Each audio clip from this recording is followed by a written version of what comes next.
అలాగుననే మార్కు సువార్త 11వ అధ్యాయం. ఈ యొక్క దినము పరిశుద్ధ దినము. ఈ యొక్క దినానికి ఒక ప్రత్యేకత ఉంది. క్రీస్తు ఆ యొక్క ఈస్టర్ ముందు వచ్చే ఆదివారము యావత్ ప్రపంచమంతా ఆ యొక్క మట్టల ఆదివారం, ఫామ్స్ డే అని అందరూ ప్రపంచం మొత్తం సెలబ్రేట్ చేసుకుంటారు.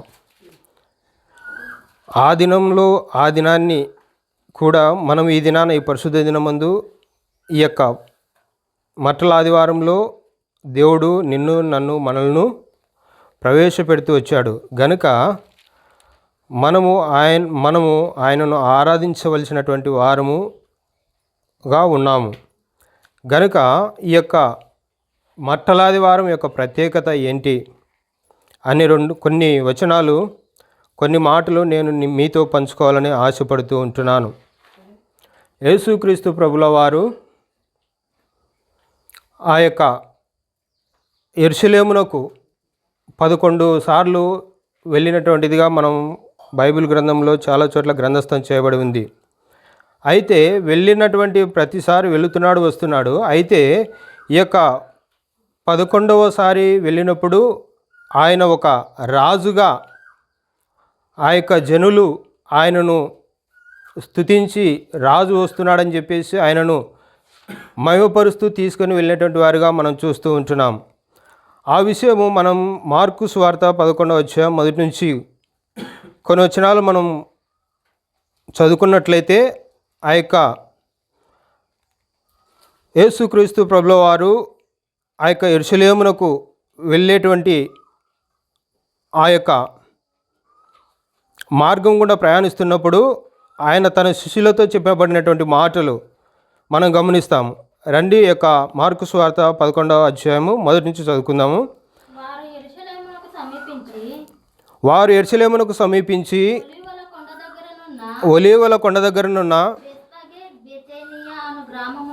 బెత్ఫగే బెతానియా అను గ్రామములకు వచ్చినప్పుడు ఆయన తన శిష్యులలో ఇద్దరిని చూసి, మీ ఎదుటనున్న గ్రామమునకు వెళ్ళుడి, అందులో మీరు ప్రవేశింపగానే కట్టబడి ఉన్న ఒక గాడిద పిల్ల కనబడును. దాని మీద ఏ మనుషుడును ఎప్పుడునూ కూర్చుండలేదు.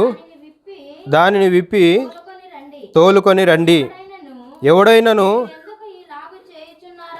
మీరెందుకు ఇలాగు చేయుచున్నారని మిమ్మును అడిగిన ఎడలా అది ప్రభువునకు కావలసి ఉన్నదని చెప్పుడి. తక్షణమే అతడు దాన్ని ఇక్కడికి తోలి పంపునని చెప్పి వారిని పంపెను. వారు వెళ్ళగా వీధిలో ఇంటి బయట తలవాకిట కట్టబడి ఉన్న గాడిద పిల్ల ఒకటి వారికి కనబడెను. దానిని విప్పుచుండగా అక్కడ నిల్చున్న వారిలో కొందరు, మీరేమి చేయుచున్నారు, గాడిద పిల్లను ఎందుకు విప్పుచున్నారని వారిని అడిగిరి. అందుకు శిష్యులు యేసు ఆజ్ఞాపించినట్టు వారితో చెప్పగా వారు పోనిచ్చిరి. చాలమ్మా. మనం ఇక్కడ ఈ యొక్క వాక్య భాగంలో గమనించినట్టయితే యేసుక్రీస్తు ప్రభువు ఆ యొక్క బెత్ఫగే బెతానియా అను గ్రామముల నుండి ఆ యొక్క యెరూషలేమునకు ప్రయాణమైపోతున్నప్పుడు యేసుక్రీస్తు ప్రభువు ఆ యొక్క శిష్యులతో ఒక మాట చెప్పాడు. ఇదిగో ముందున్నటువంటి ఆ యొక్క గ్రామానికి వెళ్ళండి. ఆ గ్రామంలో కట్టబడినటువంటి ఒక గాడిద పిల్ల ఉంటుంది. ఇదిగో దాన్ని విప్పి మీరు తీసుకొని రండి అని చెప్పేసి ఆ యొక్క శిష్యులకు మనం చెప్పినట్లుగా చూస్తూ ఉంటున్నాం. అయితే దేవుడు చెప్తూ ఉంటున్నాడు, మీరు దాన్ని విప్పినప్పుడు అక్కడ ఉన్నటువంటి యజమాని అడుగుతాడు, దీన్ని ఎందుకు విప్పుతున్నారని అడుగుతారు. అయితే అది ప్రభువునకు కావలసినదని చెప్పండి అని చెప్పినప్పుడు ఆ రీతిగా ఆ శిష్యులు వెళ్ళి ఆ గాడిదను విప్పుతున్నప్పుడు ఆ యొక్క యజమాని అడుగుతూ ఉంటున్నాడు, ఈ గాడిద పిల్లను ఎందుకు విప్పుతున్నారంటే ఇది ప్రభువునకు కావలసి ఉన్నది గనుక మేము వీటిని తీసుకొని వెళుతున్నాము అని చెప్పినప్పుడు ఆ యజమానుడు కూడా ఏమి మాట్లాడకుండా పంపించినటువంటిదిగా మనం చూస్తూ ఉంటున్నాం. అయితే పరిశుద్ధ బైబిల్ గ్రంథంలో ఈ యొక్క మొదటి శతాబ్దం, క్రీస్తు జన్మించినటువంటి ఆ యొక్క మొదటి శతాబ్దంలో దేవాది దేవుడు ఈ యొక్క భూమి మీద 33.5 సంవత్సరములు ఈ భూమి మీద శరీరుడుగా సంచరించుతున్నటువంటి ఆ రోజుల్లో ఎన్నో అద్భుత కార్యములు, ఎక్కడికి వెళ్ళినా కూడా ఎన్నో అద్భుత కార్యములు, ఎన్నో మహత్ కార్యములు, ఎన్నో ఆశ్చర్య కార్యములు జరుగుతూ ఉంటున్నాయి. వీటన్నిటిని చూసి అక్కడ ఉన్నటువంటి జనులు ఆయనందు విశ్వాసం ఉంచినటువంటి వారుగా మనం చూస్తూ ఉంటున్నాం. ఆయన ఎక్కడికి వెళ్ళినా కూడా స్వస్థతలు జరుగుతూ ఉంటున్నాయి, ఎంతోమంది స్వస్థపడుతూ ఉంటున్నటువంటి వారుగా ఉంటున్నారు. అయితే ఈ దేవుడు చేసినటువంటి కార్యములను బట్టి వాళ్ళు ఆయన వెంట వెలుచున్నటువంటి వారుగా ఉంటున్నాం. అయితే దేవాది దేవుడు ఈ యొక్క చివరి యెరూషలేము యాత్ర ఏ విధంగా వెళ్ళాలి అంటే ఒక రాజుగా, లేఖనాలు మనం గమనించినట్లయితే లేఖనాల ప్రకారంగా ఇదిగో నీ రాజు గాడిద పిల్ల ఎక్కి వచ్చున్నాడని చెప్పి జకర్యా గ్రంథంలో వ్రాయబడినటువంటి రీతిగా దేవాది దేవుడు ఆ యొక్క రాజుగా ఆ యొక్క గాడిద పిల్లని ఎక్కి వస్తూ ఉంటున్నాడు. చూసినట్లయితే మనం ఈ యొక్క గాడిద పిల్ల దేనికి సాదృశ్యం అంటే కట్టబడినటువంటి గాడిద పిల్ల.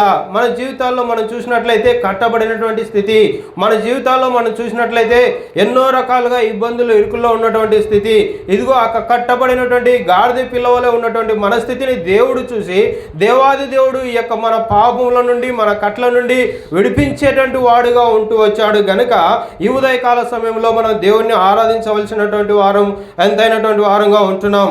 గమనించండి, ఈ యొక్క గాడిద పిల్లని ఎవరైనా దాన్ని గాడిద పిల్లను ఘనంగా ఎవరైనా చూస్తారా? ఎవరు చూడరు. ఎందుకంటే రాజు అంటే ఏ విధంగా వస్తాడు? గుర్రాల మీద, రథముల మీద, ఏనుగులనెక్కి రాజు మహా తేజస్సుతో వస్తాడు. అయితే ఈయన ఏంటి, ఒక గాడిద పిల్లను తీసుకొని రామని ఆ గాడిద పిల్ల మీద ఇదిగో రాజుగా రాబోతున్నాడు అని చెప్పినప్పుడు ఆ విధంగా వాళ్ళు తీసుకొచ్చినప్పుడు ఆ గాడిద పిల్ల మీద ఏం చేసినారంట? 7వ వచనము, మనం 8వ వచనం చూసినట్లయితే 7వ వచనం, వారు ఆ గాడిద పిల్ల యేసునొద్దకు తోలుకొని వచ్చి తమ బట్టలు దానిపై వేయగా ఏం చేశారంట? ఆ గాడిద పిల్లపై తమ బట్టలు వేసినటువంటి వారుగా మనం చూస్తూ ఉంటున్నాం. అయితే ఆయన దాని మీద కూర్చుండెను, అనేకులు తమ బట్టలు దారి పొడుగున పరిచిరి. ఇదిగో గాడిద పిల్ల మీద బట్టలు వేయడమే కాదు, అనేకులు దారి పొడుగున ఆ యొక్క బట్టలు పరిచినటువంటి వారుగా చూస్తూ ఉంటున్నాం. ఈ దినాన మనం చూసినట్లయితే దేవాది దేవునికి మనం ఏ విధంగా ఇదిగో ఆ దినాన ఆ యొక్క దేవాది దేవునికి వాళ్ళు బట్టలు పరిచినటువంటి వారుగా, ఇదిగో దావీదు రాజుకు జయమని చెప్పుతూ ఆయన వెంట వెళ్ళినటువంటి వారుగా ఉంటున్నారు. అయితే ఈ దినాన ప్రభువు సెలవిస్తూ ఉంటున్నాడు, ఇదిగో నీ హృదయాన్ని నాకు ఇవ్వు, ఇదిగో నీ హృదయంలో నేను నివసిస్తా అని చెప్పేసి దేవాది దేవుడు అడుగుతూ ఉంటున్నాడు. ఆ యొక్క ఎన్నిక లేనటువంటి గాడిద పిల్ల దేవుడు కూర్చున్నప్పుడు రాజుగా అభిషేకించబడినటువంటి వాడుగా దానికి ఘనత వచ్చింది. గనుక ఆ యొక్క గాడిద పిల్ల దారి పొడుగున నడుస్తున్నప్పుడు దారి పొడుగున వాళ్ళు బట్టలు పరిచినటువంటి వారుగా మనం చూస్తూ ఉంటున్నాం. తమ పొలములో మనం చూసినట్లయితే అనేకులు తమ బట్టలు దారి పొడుగున పరిచిరి, కొందరు తమ పొలంలో నరికిన చెట్ల కొమ్మలను పరిచిరి, మరియు ముందు వెలుచుండిన వారు వెనక వెలుచుండిన వారును జయము ప్రభు పేరట వచ్చువాడు స్తుతింపబడును గాక, వచ్చుచున్న మన తండ్రి అయిన దేవుని రాజ్యము స్తుతింపబడును గాక అని చెప్పేసి కేకలు వేస్తున్నటువంటి విధం మనం చూస్తూ ఉంటున్నాం. గమనించండి, ప్రభు పేరిట వచ్చుచున్నటువంటి రాజు దేవాది దేవుడు, ఇదిగో దీనుడనే, ఇదిగో ప్రపంచాన్ని ఏలుచున్నటువంటి వాడు, ఇదిగో రాజుగా వస్తున్నాడని చెప్పేసి వాళ్ళందరూ కూడా ఇదిగో ఒక కేకలు వేయించినటువంటి వారుగా మనం చూస్తూ ఉంటున్నాం. అనేకులు యెరూషలేమునకు వచ్చి దేవాలయంలో ప్రవేశించి చుట్టూ సమస్తమును చూచి సాయంకాలమైనందున 12 మందితో కూడా బెతేనియాకు వెళ్ళాను. గమనించండి, వాళ్ళు ఆ యొక్క చెట్టు కొమ్మలు ఏంటంటే మనం మత్తయి సువార్తలో, అలాగే యోహాను సువార్తలో, అలాగే లూకా సువార్తలో మనం చూసినట్లయితే ఆ యొక్క ఖర్జూరపు మట్టలు పట్టుకొని అనేది మనం చూస్తూ ఉంటున్నాం. ఆ యొక్క ఖర్జూరపు మట్టలు పట్టుకొని ఆ యొక్క దారి పొడుగున ఆ యొక్క మట్టలు కూడా దారి పొడుగున పరిచినటువంటి వారుగా మనం చూస్తూ ఉంటున్నాం. ఇదిగో ఖర్జూరపు చెట్లు, ఆ యొక్క ఈత చెట్లు పట్టుకొని ఇదిగో యూదుల రాజుగా వస్తున్నటువంటి దేవునికి జయము, దావీదు రాజుగా వస్తున్నటువంటి వారికి దేవునికి జయము అని చెప్పేసి జనులు ఆయన వెంట వెళ్ళినటువంటి వారుగా మనం చూస్తూ ఉంటున్నాము. గమనించండి, ఈ యొక్క యెరూషలేము యాత్ర చివరి యాత్రగా దేవుడు తను తాను అర్పింపబడక మునుపు వారం మునుపు జరిగేటువంటి ఈ యొక్క క్రియను మనం చూస్తూ ఉంటున్నాం. యెరూషలేము వీధుల్లో ఆయన వెలుచున్నప్పుడు ఆ యొక్క యెరూషలేము వైపు చూసి ఆయన ఇదిగో యెరూషలేమును గురించి సంతాపపడినట్లుగా మనం చూస్తూ ఉంటున్నాం.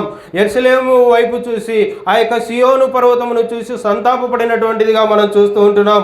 గమనించండి, సియోను పర్వతమును ఏ విధంగా అయితే పాడైపోతుందో, దాని పునాదులు ఏ విధంగా అయితే పడిపోతాయో దేవుడు ఎరిగినటువంటి వాడమే ఆ సియోన్లో ఉన్నటువంటి ప్రజలు, ఆ యెరూషలేములో ఉన్నటువంటి ప్రజల గురించి సంతాపపడినటువంటి వారుగా మనం చూస్తూ ఉంటున్నాం. మనమైతే దేవుణ్ణి మనము కూడా ఈ దినాన మనం దేవుణ్ణి ఆరాధించవలసినటువంటి వారంగా ఉంటున్నాం. యూదుల రాజుగా దావీదు రాజుగా ఇదిగో రాజ్యాన్ని ఏం చేయబోతున్నాడు గనక ఆయనకు స్తోత్రములు స్తుతులు చెల్లిస్తూ వారు దారి పొడుగున వచ్చినటువంటి వారిగా మనం చూస్తూ ఉంటున్నాం. అయితే కొంతమంది అక్కడ ఉన్నటువంటి వారు వాళ్ళ అరుపులకు కేకలకు ఏం చేసినారంటే, వాళ్ళు ఎందుకు అట్లా అరుస్తున్నారంటే దేవుడు వారితో చెప్పినటువంటి మాటలు మనం చూసినట్లయితే ఇదిగో వారైతే మానుకుంటారు, కానీ ఇక్కడ రాళ్ళు కూడా అరుస్తాయి, అప్పుడు మీరేం చేస్తారని చెప్పేసి దేవుడు వారితో, ఇంకా రాళ్ళ శబ్దము మీరు వింటే కనుక రాళ్ళు కూడా స్తుతి చెల్లిస్తాయని చెప్పినప్పుడు వాళ్ళు భయపడినటువంటి వారుగా మనం చూస్తూ ఉంటున్నాం.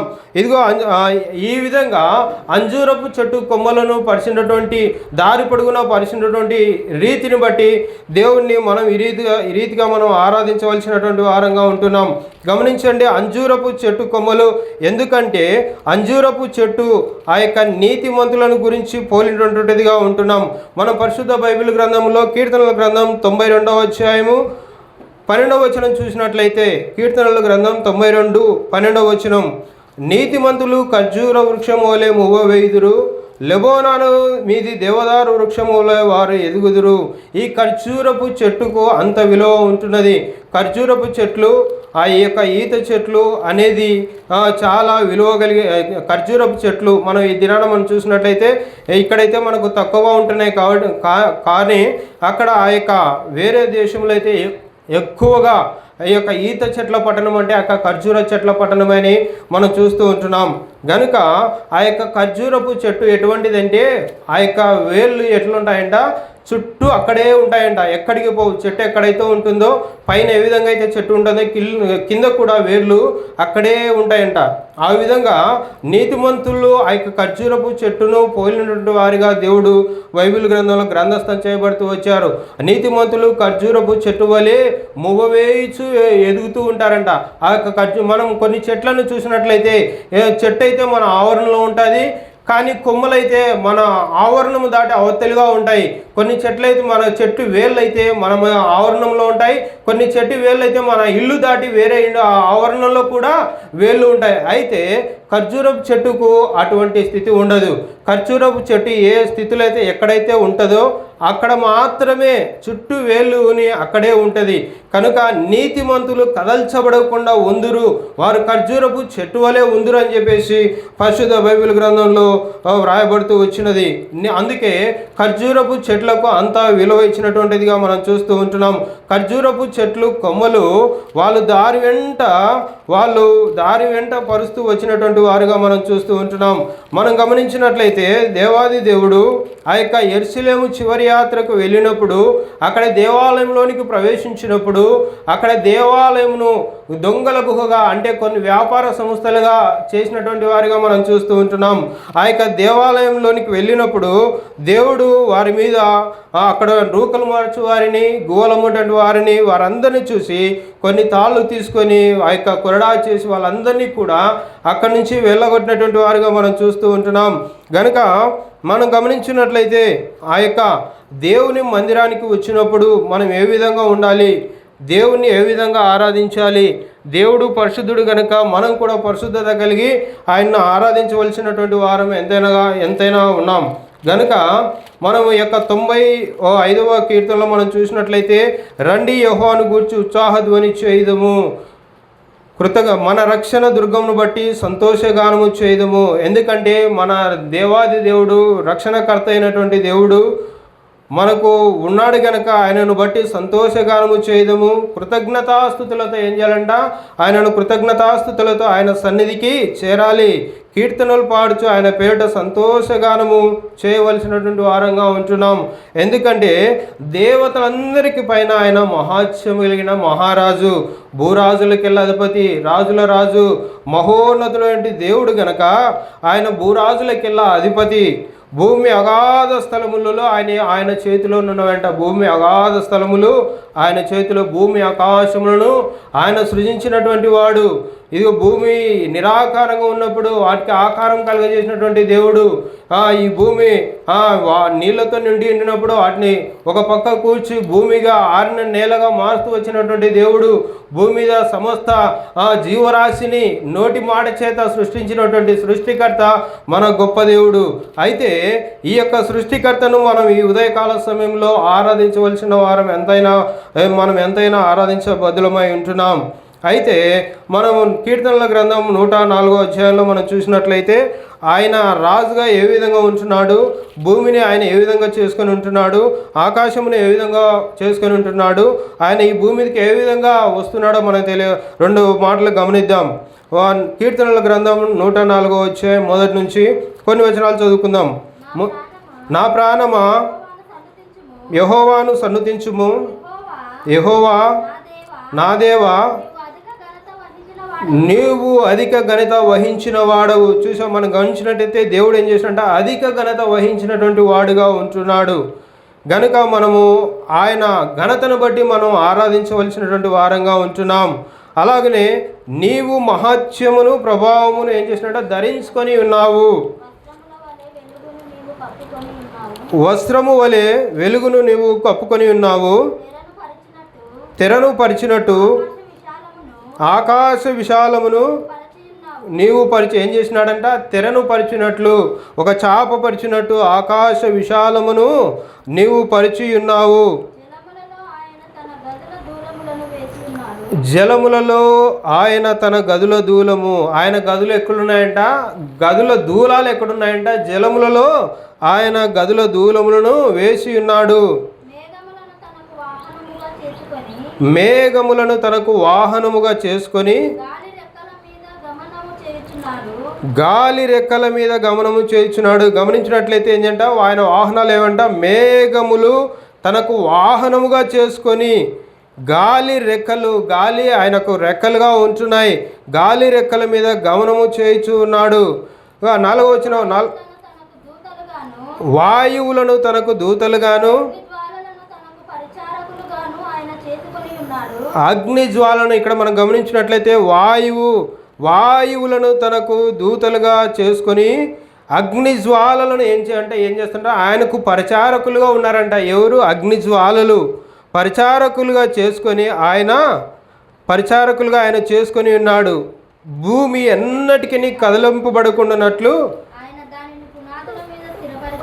ఆయన దానిని పునాదుల మీద స్థిరపరిచినాను. చాలా మనం గమనించినట్లయితే భూమి యొక్క పునాదులు ఎక్కడున్నాయంట ఆయన స్థిరము చేసి ఉన్నాడు. భూమి యొక్క పునాదులు మనం గమనించినట్లయితే ఆ యొక్క భూమి ఆకాశంలో నుండి వేలాడదీయబడినటువంటిదిగా మనం చూస్తూ ఉంటున్నాం.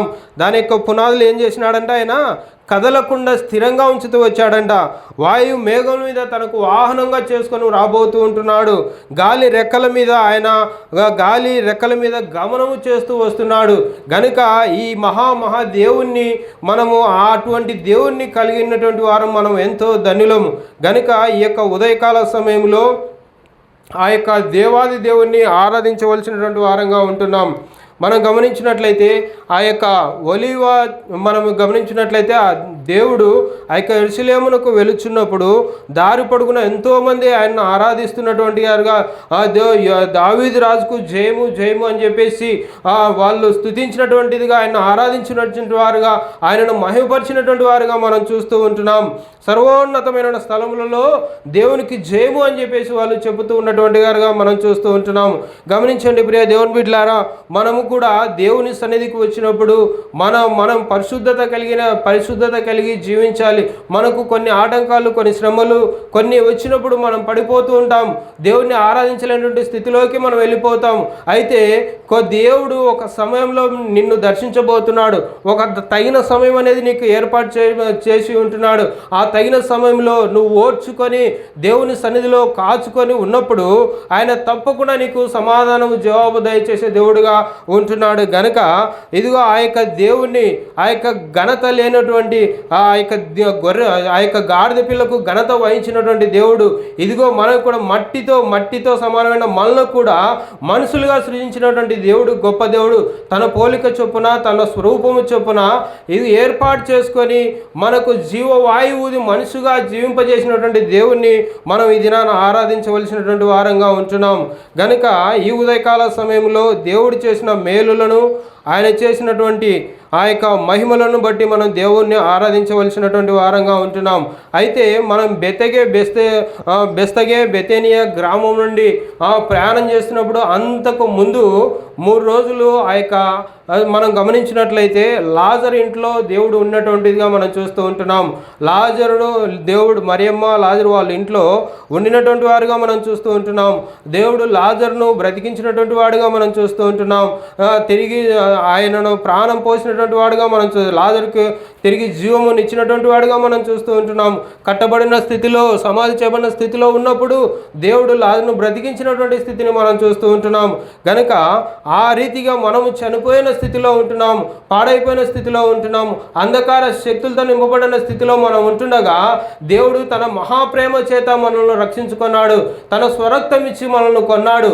గనుక ఈ ఉదయకాల సమయంలో దేవుణ్ణి మనం ఆరాధించవలసినటువంటి వారంగా ఉంటున్నాం. కనుక ప్రియ దేవుని బిడ్డలారా, దేవుడు మనకిచ్చినటువంటి ఆ యొక్క కృపకలది. మనకు దేవుడు ఏమి ఇచ్చినాడంటే ఏమి ఇవ్వలేదయ్యా, మిమ్మల్ని ఈ దినాన సజీవ లెక్కలో ఉంచాడు. అది చాలాదా దేవుణ్ణి ఆరాధించాలంటే? ఎంతోమంది మనకంటే గొప్పవాళ్ళు, ఎంతోమంది మనకంటే శక్తివంతులు, ఎంతోమంది వయసులో పెద్దవారు ఈ దినాన్ని చూడలేక దేవుని యందు నిద్రించినటువంటి వారుగా ఉంటున్నారు. పోనీ పెద్దవాళ్ళైతే కాదు, చిన్నవాళ్ళు కూడా ఎంతోమంది దేవుని సన్నిధిని నిద్రించినటువంటి వారుగా ఉంటున్నారు.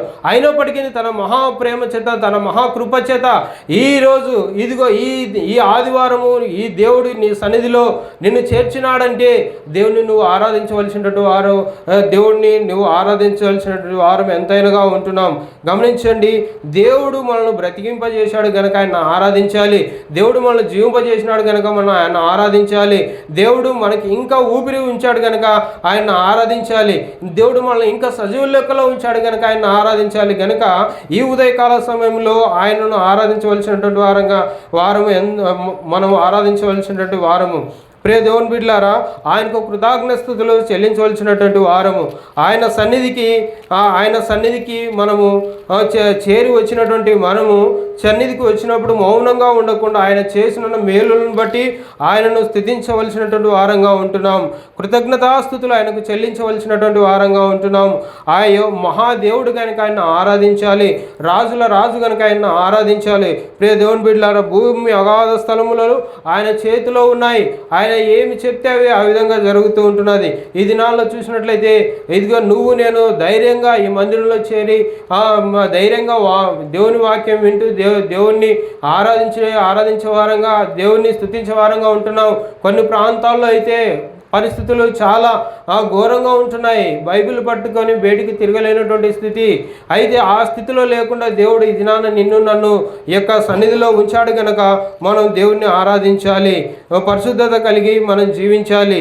మనం చూసినట్లయితే ఏ విధంగా అంటే పరిశుద్ధ అలంకారంలో ధరించుకొని యెహోవాను నమస్కారం చేయాలంట. మనం 96వ కీర్తన 9వ వచనం చూసినట్లయితే, పరిశుద్ధ అలంకారములు ధరించుకొని యెహోవాకు నమస్కారము చేయుడి, సర్వభూజనులారా ఆయన సన్నిధిని ఏం చేయాలంట? వనకాలి, భయము భక్తితో ఆయన సన్నిధిలో చేరి ఆయన ఆరాధించాలి. ఏదో వచ్చినాము, ఏదో పోతున్నాము, ఏదో వాక్యం వింటున్నాము, ఇదిగో 2 మాటలు వింటున్నాము, వెళ్తున్నాం అన్నటువంటి స్థితిలో కాకుండా ఆయన సన్నిధికి వచ్చినప్పుడు భయముతోనూ వణుకుతోనూ మనము ఆ యొక్క భయభక్తులు కలిగి జీవించవలసినటువంటి వారంగా ఉంటున్నాం.